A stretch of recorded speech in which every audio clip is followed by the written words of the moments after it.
கர்த்தர் நல்லவர். இந்த காலை வேளையில கூட உங்களை சந்திப்பதை நினைத்து மிகுந்த மகிழ்ச்சி அடைகிறேன். நீங்கள் எல்லாரும் நலமாக இருப்பீர்கள் என்று சொல்லி கிறிஸ்துவுக்குள் விசுவாசிக்கிறேன். கர்த்தர் மீண்டுமாக ஒரு புதிய நாளை காண்பதற்கு கிருபை தந்தபடினாலே கர்த்தரை ஸ்தோத்தரிக்கிறேன். இந்த நாளுக்குரிய வேத வார்த்தையை நாம் தியானிக்கலாம். 2 கொரிந்தியர் 1 அதிகாரம் அதனுடைய 17வது வசனம். அங்கே வசனம் இப்படியாக இருக்கிறது: கர்த்தரே ஆவியானவர், கர்த்தருடைய ஆவி எங்கேயோ அங்கே விடுதலை உண்டு. ஆம் பிரியமானவர்களே, கர்த்தரே ஆவியாய் இருக்கிறார். அந்த ஆவியானவர் எங்கே இருக்கிறாரோ அங்கே விடுதலையை கர்த்தர் தர வல்லவராய் இருக்கிறார். இந்த நாளிலே உங்க வீடுகளிலே, உங்கள் குடும்பத்திலே ஆண்டவர் இருக்கிறாரா என்பதை சிந்தித்து பார்க்க வேண்டும். கர்த்தர் உங்களோடு கூட இருப்பாரே என்றார் எல்லாவற்றிலும் இருந்து உங்களுக்கு விடுதலை தருவார். எல்லா நுகத்திலிருந்து விடுதலை தருவார். ஆவியானவர் இருக்கிற இடம் கட்டப்பட்ட நிலையிலே இருப்பது இல்லை. ஆவியானவர் இருக்கிற இடம் விடுதலையாக்கப்பட்ட ஒரு ஸ்தலமாக தான் இருக்கும்.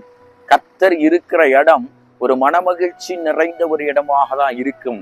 அந்த இடத்துல கட்டுகளுக்கோ, அந்த இடத்துல அந்தகாரத்திற்கோ, அந்த இடத்துல எந்த விதமான கிரியைக்கும் அதிகாரம் இல்லை. ஆவியானவர் இருக்கிற இடத்துல விடுதலையை கொடுப்பதற்கு கர்த்தர் போதுமானவராக இருக்கிறார். இந்த காலை வேளையில இந்த வார்த்தையை கேட்கிற எனக்கு அருமையான தேவச்சனமே, உங்கள் குடும்பத்திலே, உங்கள் இல்லத்திலே, உங்கள் இருதயத்துல கர்த்தரை வரவேறுங்க. கர்த்தருடைய ஆவியானவர் இருந்தா மாத்திரம்தான் விடுதலை உண்டு. இயேசுவின் நாமத்தினாலே இந்த காலை வேளையில இந்த வீடியோவின் நிமித்தமாக உங்களுக்கு இந்த வார்த்தையை சொல்லுகிறேன். ஆண்டவரை வரவேறுங்க.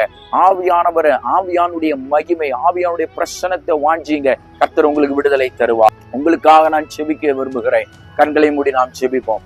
அன்பின் பரலோக பிதாவே, இந்த ஆசீர்வதிக்கப்பட்டதான இந்த காலை வேளைக்காய் ஸ்தோத்திரம் ஆண்டவரே. ஆவியானவர் எங்கேயோ அங்க விடுதலை உண்டு என்று வேதத்துல வாசிக்கிறோம். கர்த்தர் இந்த நாளிலே யார் யாரெல்லாம் கட்டப்பட்ட நிலையில இருக்கிறார்களோ அவருடைய வீடுகளிலே ஒரு தேவனுடைய விடுதலை உண்டாகட்டும். தேவ பிரசன்னத்தினாலே அவர்களை வழி நடத்துங்க. இந்த நாள் முழுவதுமாய் உடைய கிருபைகளை தாங்கிக் கொள்ளட்டும்.